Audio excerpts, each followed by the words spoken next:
नागपंचमी का साजरी केली जाते, कधी साजरी केली जाते, नागपंचमीचे महत्त्व, नागपंचमीच्या पौराणिक कथा काय सांगतात, नागपंचमीचे पारंपरिक नियम व पूजाविधी आपण हे सर्व या व्हिडिओमध्ये बघणार आहोत। तर आपण या चॅनलवरती नवीन असाल तर लाईक, शेअर, सबस्क्राइब करायला विसरू नका। तर बघूयात आपण नागपंचमीबद्दल थोडी माहिती। नागपंचमी कधी साजरी केली जाते, तर नागपंचमी हा सण श्रावण महिन्यातील शुद्ध पंचमीला साजरा केला जातो। या दिवशी नागदेवतेची पूजा केली जाते। नागपंचमीचे महत्त्व काय आहे?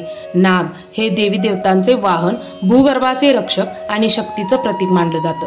सर्प पृथ्वीच्या पोटात राहतो, त्यामुळे पर्जन्य, शेती, जलसंपत्ती आणि आरोग्याशी त्या संबंध असतो। नागपंचमीला नागदेवतांना दूध, हळद, कुंकू, फुले अर्पण करून पूजा केली जाते। नागपंचमीच्या पौराणिक कथा काय सांगतात तर बघूयात। राजा परीक्षित अर्जुनाचा नातू, याला तक्षक नाग चावून मरण आलं। परीक्षिताचा मुलगा जन्मेजय खूप रागवला आणि सर्व सापांचा नाश करण्यासाठी सर्पसत्र केला। या यज्ञामुळे सगळे साप जळून मरायला लागले। शेवटी आस्तिक ऋषींनी प्रार्थना करून यज्ञ थांबवला व नागांचा जीव वाचवला। त्या दिवसापासून नागपंचमी साजरी केली जाते, नागांना आदर व शांतीचा संदेश म्हणून। आता पुढची कथा आहे 5 भावंडांची कथा। एकदा एका घरातल्या स्त्रीने श्रावण पंचमीच्या दिवशी पोळ्याचा दिवस असल्यामुळे लोणचं, तिखट पदार्थ बनवले। रात्री नागोबा तिच्या घरी आले, कारण ती स्त्री अनावधानाने नागोबाच्या पिल्लांना ठेचून मारते। रागात नागोबा तिच्या तिन्ही भावांना चावतात आणि ते मृत होतात। पुढे तिने पश्चातापाने नागपंचमीला नागदेवतांची पूजा केली आणि नागोबांनी प्रसन्न होऊन तिचे बंधू परत जिवंत केले। त्या दिवशीपासून नागपंचमीला अन्न शिजवत नाहीत, ताजी भाकरी व दूध घावन देतात। आता नागपंचमी दिवशी काय केलं जातं? नागदेवतांची पूजा, फोटो, नागोबाची प्रतिमा, नागमूळ झाडाखाली सोंग, दूध, फुले, कुंकू, हळद, अक्षता अर्पण करणे। स्त्रिया उपवास करतात आणि फक्त दूध, फळे किंवा साखरपाक खाणे। शिजवलेले अन्न काही ठिकाणी न खाण्याची प्रथा आहे। या दिवशी भक्तिगीत किंवा गजर म्हणून नागोबा नागोबा सर्पराजा नमः, नागपंचमीच्या हार्दिक शुभेच्छा, नागदेवता तुमचं रक्षण करो असंही म्हटलं जातं। शेती व पर्यावरणासंबंधित सांगायचं झालं तर नाग हे उंदीर आणि कीटक खाऊन शेतीचं रक्षण करतात, म्हणून त्यांना पूजलं जातं। हा सण माणूस आणि निसर्ग यांचा सामंजस्य दर्शवतो। नागपंचमी म्हणजे भीती नाही, श्रद्धा। ही परंपरा आपल्या प्राणीमात्रांविषयी सहिष्णुता, कृतज्ञता आणि निसर्गप्रेम शिकवते। नागपंचमीचे पारंपरिक नियम व पूजाविधी काय आहेत ते पाहूयात।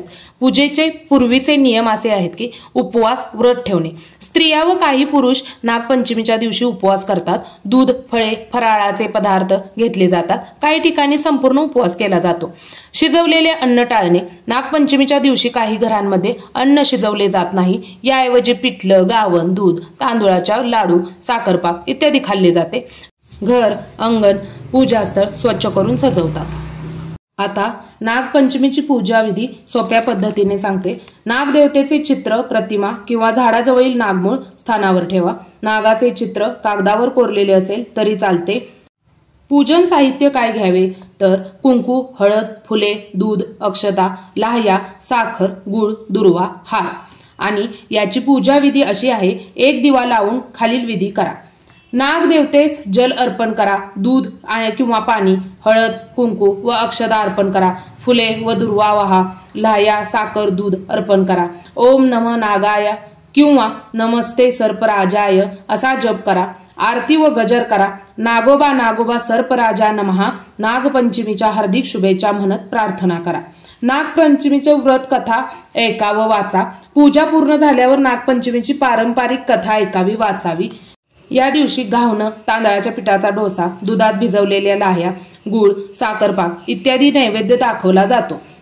आणि नागपंचमीची पूजा झाल्यानंतर शेवटी कुटुंबियांसह प्रसाद घेणे हे खूप उत्तम मानले जाते। नागपंचमी दिवशी तुम्ही या वस्तू नागदेवतेला अर्पण करू नका। नागदेवतांना लोखंड, तेल आणि खर वस्तू अर्पण करू नका। सजीव नाग पकडून किंवा त्रास देऊन पूजा करू नका। केवळ श्रद्धेने पूजा करा। नागपंचमी का साजरी केली जाते तर नाग हे शिवाच्या गळ्यातील वासुकी, विष्णूच्या शय्येवरील शेषनाग आणि मनुष्य जातीच्या रक्षणासाठी काम करणारे देव मानले जातात। पुराणानुसार राजा जनमेजय याने सर्पांचा नाश करण्यासाठी सर्पयज्ञ केला होता। तेव्हा आस्तिक ऋषींनी नागांचे रक्षण केले आणि तो दिवस नागपंचमी म्हणून साजरा केला गेला। श्रावण महिन्यात पावसामुळे नागांचे बिळ पाण्याने भरतात आणि साप जमिनीवर दिसतात। त्यांना त्रास न देता त्यांना दूध फुले अर्पण करून शांतीचा संदेश दिला जातो। हा सण म्हणजे माणसांचा सर्पांप्रती कृतज्ञता व निसर्गाशी सौहार्द ठेवण्याचा प्रयत्न आहे।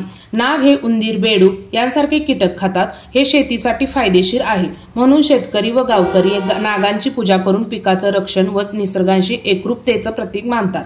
वारसा व श्रद्धा नागपंचमी ही एक संपूर्ण कुटुंबाने साजरी केली जाणारी पारंपरिक श्रद्धा आहे। स्त्रिया व मुले नागदेवतेस दूध अर्पण करतात। घरात सर्पचित्रांवर पूजा केली जाते। जर तुम्हाला हा व्हिडिओ आवडला असेल तर लाईक करायला विसरू नका आणि आपल्या चॅनलवरती नवीन असाल तर सबस्क्राईब करायला विसरू नका। भेटू लवकरच नवीन व्हिडिओमध्ये। तोवर आपली स्वतःची काळजी घ्या व आपल्या घरातल्यांचीही काळजी घ्या। सीताराम हनुमान कष्टहर दुःखहर दारिद्र्यहर हर हर महादेव।